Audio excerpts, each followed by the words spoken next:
दोस्तों नमस्कार। आप सभी लोगों का हमारी एक नई भूतिया कहानी में स्वागत है।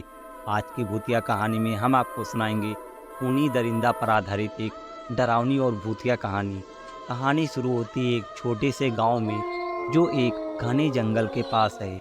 यह गांव किसी भूतिया गांव से कम नहीं था, क्योंकि वहां पर अकेले रात में अजीब अजीब घटनाएं होती रहती थी। लोग कहते थे कि वहां एक खूनी जानवर रहता था जो रात के समय छिप कर आता और गांव के लोगों को डराता था। गांव में एक बूढ़िया और उसका पोता रहता था जिसका नाम देवी और रामू था। वे गांव की दूसरी ओर अकेले बसे रहते थे, क्योंकि उनके पास गांव का कोई भी परिवार नहीं रहता था। लोग उन्हें अजीब अजीब कहानियों से डराया करते थे, लेकिन देवी और रामू कभी भी उन प्रेत कथाओं पर यकीन नहीं करते थे। एक दिन गांव में एक विशेष पूजा का आयोजन हुआ। इस पूजा में सभी गांव वाले भाग लेने आए थे और विशेष प्रसाद का आनंद लिया। देवी और रामू भी उसमें भाग लेने आए हुए थे। पूजा के बाद लोग अपने अपने घरों की ओर बढ़ चले, लेकिन देवी और रामू थोड़ी देर तक पूजा स्थल पर बैठे रहे। जब वे अपने घर के लिए लौट रहे थे, तभी रात का समय आ गया था। जंगल की गहराइयों में कुछ अजीब आवाज़ें आने लगी थी। वे आवाज़ों की ओर बढ़ते गए और देखा कि जंगल के पास कुछ बड़ा सा हीरामुंद जानवर दौड़ रहा है। उनका रंग काला था और उसकी आंखों में लाल चमक चमक रही थी। देवी और रामू को बहुत डर लगा, लेकिन उन्होंने सोचा कि वे गांव लौट जाएंगे। इसके बावजूद वे वहीं खड़े रहे और जानवर के पास गए। जब वे बहुत करीब पहुंचे तो उन्होंने देखा कि जानवर के पास एक अकेला बच्चा खड़ा है। बच्चे का रंग भी काला था और उसकी आंखें भी लाल लाल चमक रही थी।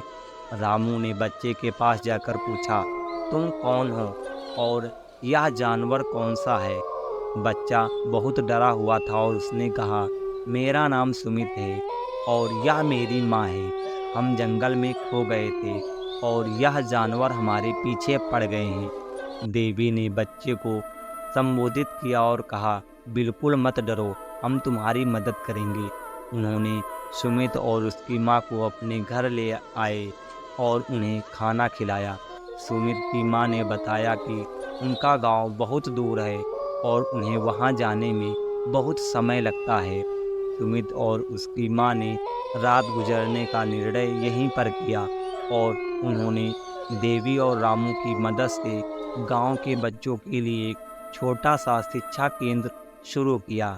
यह सभी बच्चों के लिए बहुत ही उपयोगी था और वे खुश थे कि वे कुछ नया सीख रहे हैं। गांव के लोग इस बदलाव को देखकर चौंक गए, लेकिन देवी और रामू ने उन्हें समझाया कि यह बच्चों के लिए बेहद महत्वपूर्ण है। धीरे धीरे गांव के लोगों ने इसे स्वीकार किया और उन्होंने भी अपने बच्चों को सिखाने का मौका भी दिया।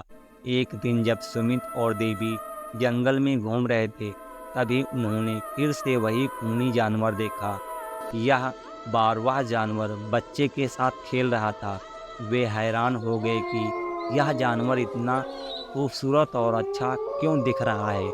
सुमित ने देवी से कहा, मुझे लगता है कि हमें इस जानवर के बारे में और अधिक जानकारी प्राप्त करनी चाहिए।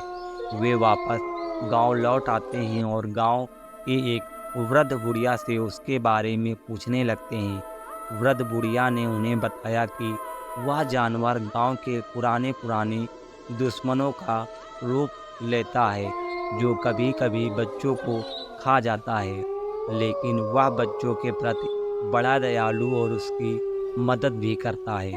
सुमित और देवी ने यह सुनकर हैरानी हो गए, लेकिन वे फिर भी उस जानवर की मदद करने का निर्णय करते हैं।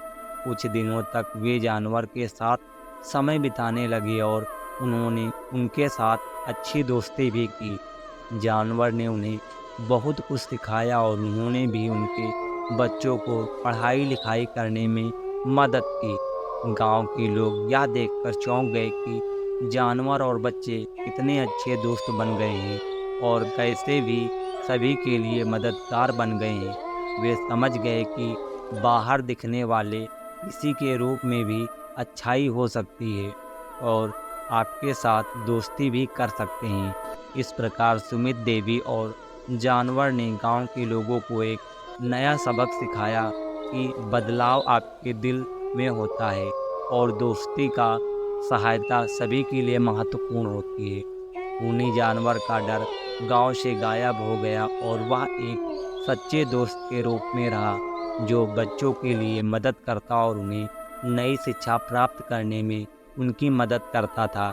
इस कहानी से हमें यह सीखने को मिलता है कि हमें दूसरों के आदर्शों को मानना और उनसे सीखने का मौका मिलता है और हमें उन्हें उनकी दिखाई देने वाली सूरत के आधार पर नहीं जज करना चाहिए। तो दोस्तों, यह थी आज की कहानी। आपको कैसी लगी हमें कमेंट बॉक्स में कमेंट करके ज़रूर बताइएगा। मिलते हैं अगले वीडियो में।